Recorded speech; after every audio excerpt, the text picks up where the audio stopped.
కేంద్ర ప్రభుత్వం ఒక్క మాట కూడా చెప్పలేదు. వాళ్ళన్న మాట ఏంటంటే ప్రతి 20 సంవత్సరాలకు 20 సంవత్సరాలకు ఒకసారి డీలిమిటేషన్ ప్రక్రియ జరుగుతుంది కాబట్టి తెలంగాణ రాష్ట్రంలో 17 సీట్లు ఉన్నాయి. సపోజ్ 17 సీట్లకు సంబంధించినటువంటి తీసివేతలు కూడికలు ఉంటాయి తప్ప సీట్లు తగ్గేటువంటి ప్రసక్తి లేదని చెప్పి ఇప్పటికే చెప్పినాం మేము.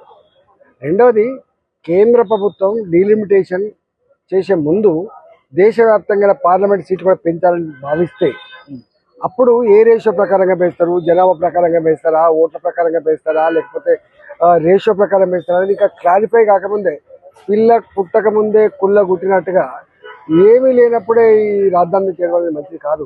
వాస్తవంగా ప్రతిపక్ష పార్టీలుగా, ప్రాంతీయ పార్టీలుగా ప్రజలకిచ్చిన హామీలను పరిష్కరించే సత్తా లేక ప్రజల్ని కేంద్ర ప్రభుత్వం మీద ఊసుకొలిపి పబ్బం గడుపుకునేటువంటి ప్రయత్నంలో భాగం తప్ప ఎక్కడ కూడా లేదు.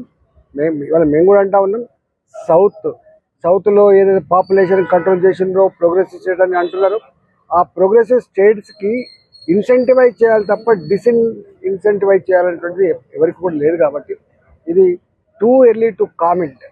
ఇవాళ ఏమీ రాకముందే దీని గురించి మాట్లాడడం అనేది సమంజసం కాదు, ఇది మంచి పద్ధతి కాదు. మీరు ఎప్పుడు చేయాలి? కేంద్ర ప్రభుత్వం డీలిమిటేషన్ చేయబోతా ఉన్నాం, డీలిమిటేషన్లో గిట్లా ఉండబోతా ఉంది, సీట్లు పెంచబోతా ఉన్నాం, సీట్లు పెరిగే క్రైటీరియా గిట్లా ఉండబోతుందని చెప్పి మీరు చెప్తే ఏమైనా మాట్లాడాలి, కానీ ఏమీ లేనప్పుడు మీరు మాట్లాడేది మంచిది కాదు.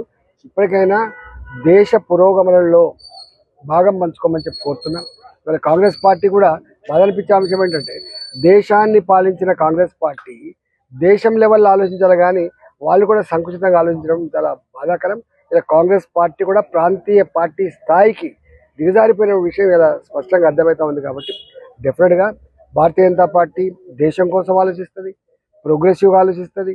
ఇవాళ ఎవరైతే ప్రోగ్రెసివ్ స్టేట్స్ ఉన్నాయో వాళ్ళకి సపోర్ట్ చేసే ఆలోచన ఉంటుంది తప్ప వాళ్ళకు నష్టం జరిగేటువంటి ఆలోచన ఎటుపై కూడా చేయదు. విధి విధానాలు వస్తే మీరు ఏమైనా మాట్లాడాలి, కానీ ఏమీ లేనప్పుడు మీరు ఎట్లా మాట్లాడతారు? బట్టకాల్చి మీరు చేసే పద్ధతి ఇదే సోషల్ మీడియాని నమ్ముకొని, లేకపోతే ఇట్లా అబద్ధ ప్రచారాల మీద ఇవి ఎన్ని అడ్డదారులను తొక్కి అధికారాలను ఆడటంలో బాగా చేస్తుంది తప్ప ఏం లేదు. ఇవాళ మీరు చూస్తూ ఉన్న హిమాచల్ ప్రదేశ్లో ఇట్లా తప్పుడు ప్రచారం, అబద్ధపు మాటలు చెప్పిండ్రు, ఏమైపోయింది? కుప్పకూలిపోయింది కదా. ఇట్లా తెలంగాణలో కూడా అబద్ధ ప్రచారం చేశారు. అలా మేము నిలువరించే ప్రయత్నం చేసినాం. ప్రతిపక్ష పార్టీలుగా మీరు ప్రజలకు బాధ్యతంగా మీరు మాట్లాడండి, హామీలు ఇచ్చినప్పుడు చూసుకోండి, హామీలు ఇవ్వమని చెప్పినాం. ఇలా తెలంగాణ ఏమైపోయింది? మేము చెప్పడం కాదు, 2,97,000 కోట్ల రూపాయలు బడ్జెట్ పెడితే 70,000 కోట్ల రూపాయలు ఖర్చు పెట్టలేకపోయినాం, మాకు అప్పులు పుడతలేవు, మేము నడపలేకపోతున్నాం, జీతభత్యాలకు అప్పులు కట్టడానికి డబ్బులు అని చెప్పి ఇలా చేతులు ఎత్తేస్తున్నది మేము కాదు, చేతులు ఎత్తేస్తున్నది రేవంత్ రెడ్డి. కర్ణాటక గొప్ప స్టేట్, దాన్ని ఇలా కథం పట్టించారు. ఇట్లా ప్రతిపక్ష పార్టీలకు అధికారం ఇస్తే ఆ రాష్ట్రాలను దిగజార్చి రాష్ట్ర ప్రజానికానికి కంటి మీద కొనుక్కు లేకుండా చూసి ఇవాళ అప్పులు పుట్టని పేద రాష్ట్రాలకు దిగజార్చే ప్రయత్నం చేస్తున్నాడు. దాని మీద దృష్టి పెట్టి మంచి పరిపాలన అందించాలని, ఇచ్చిన హామీలు అమలు చేయాలని చెప్పి నేను ఆ పార్టీలకు సూచన చేస్తాను. ఆదిలాబాద్లో 14 లక్షల ఓట్లు ఉన్నాయి, ఆదిలాబాద్ పార్లమెంట్లో 14,40,000 ఓట్లు ఉన్నాయి, మల్కాగిరిలో 32 లక్షల ఓట్లు ఉన్నాయి. అర్బనైజేషన్ చాలా ఫాస్ట్గా జరిగిపోతుంది, మీకు తెలుసు. ఇవాళ ప్రతి నిత్యం ఎక్స్పాండ్ అయ్యేటువంటి నియోజకవర్గం మల్కాగిరి. చూస్తాడు 40 లక్షల ఓట్లకు పెరిగిపోయే ఆస్కారం. ఇక్కడ 17 సీట్లలో, ఈ 17 సీట్లలో 14 లక్షలు 40 లక్షలు సరిచేయాల్సిన శక్తి ఉంది. కాబట్టి ఈ మొత్తం ఓటర్లు డివైడ్ బై 17 సీట్లు అట్లా పెంచుతారు తప్ప ఇక్కడ ఈ తీసుకుపోయి ఇంకెక్కడో యూపీలు ఇస్తారనేది మాట వాటి తప్పుడు ప్రచారం. ఇట్లే మొన్న కూడా భారతీయ జనతా పార్టీ గెలిస్తే అధికారంలోకి వస్తే రాజ్యాంగాన్ని మారుతారు అబద్ధం చెప్పారు. రాజ్యాంగం మారిందా? రాజ్యాంగాన్ని మార్చగలిగే శక్తి ఎవరికి లేదని ఇవాళ అర్థమైన తర్వాత కూడా, అంటే కనపడుతున్న సాధ్యం కాదని తెలిసిన తర్వాత కూడా అబద్ధం ఆడుతున్నారంటే వాళ్ళు ఎంత మోసకారులో, ఎంత అబద్ధాల కోరులో, ప్రజలు ఎట్లా వంచే ప్రయత్నం చేస్తుండో అది ఒక్కటి సాక్ష్యం చాలు.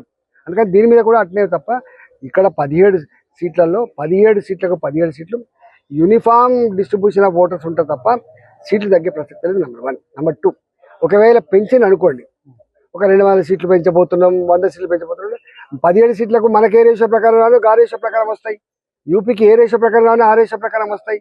అంతే తప్ప అక్కడ జనాభా ఉంది కాబట్టి పెంచాలనేది ఎట్లయితే చెప్పండి? తప్పు కదా. అసలు ఎట్టి పరిస్థితులు కూడా ఇవాళ భారతీయ జనతా పార్టీకి, నరేంద్ర మోడీ గారికి నేషన్ ఫస్ట్, తర్వాత పార్టీ నెక్స్ట్, తర్వాత రాజకీయం అధికారం గురించి మాట్లాడతాను. నేనేమంటున్నా, ఇవాళ నేను ఒక్క మాట అంటున్నా, ఈ 77 సంవత్సరాల భారతదేశ చరిత్రలో అన్ని రాష్ట్రాల ప్రజానీకం ప్రధానమంత్రిని యాక్సెప్ట్ చేసేది ఫస్ట్ టైం చూస్తున్నాం. అటు అరుణాచల్ ప్రదేశ్ కావచ్చు, ఇటు గుజరాత్ కావచ్చు, ఇటు కాశ్మీర్ కావచ్చు, ఇటు కన్యాకుమారి కావచ్చు, అన్ని సంస్కృతుల, అన్ని ప్రాంతాల, అన్ని భాషల ప్రజలందరూ కూడా మామూడి అనేటువంటి పరిస్థితి ఇచ్చినటువంటి ఏకైక నాయకుడు మోడీ గారు. సబ్కా సాత్, సబ్కా వికాస్, సబ్కా ప్రయాస్. అంతేకాదు రాష్ట్రాల అభివృద్ధిలోనే దేశ అభివృద్ధి ముడిపడి ఉందని చెప్పినటువంటి నాయకుడు మోడీ గారు. ఇవాళ మీరు నేషనల్ హైవేస్ నిర్మాణం జరిగితే కేరళకు మాత్రమే, అది యూపీకి మాత్రమే జరగట్లేదు, కేరళ జరుగుతూ ఉన్నాయి, అధికారం లేకపోయినా తమిళనాడులో జరుగుతూ ఉంది, తెలంగాణ జరుగుతూ ఉంది, కర్ణాటక జరుగుతుంది.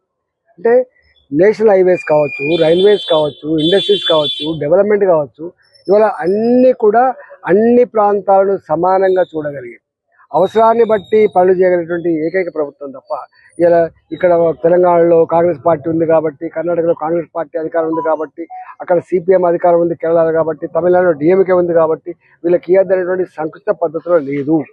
నేను పాత ఆర్థిక మంత్రిగా పనిచేసిన కేంద్రంలో కూడా నేను ఆర్థిక పరిస్థితి చూస్తూ ఉన్నాం. ఎక్కడ అట్లాంటి పరిస్థితి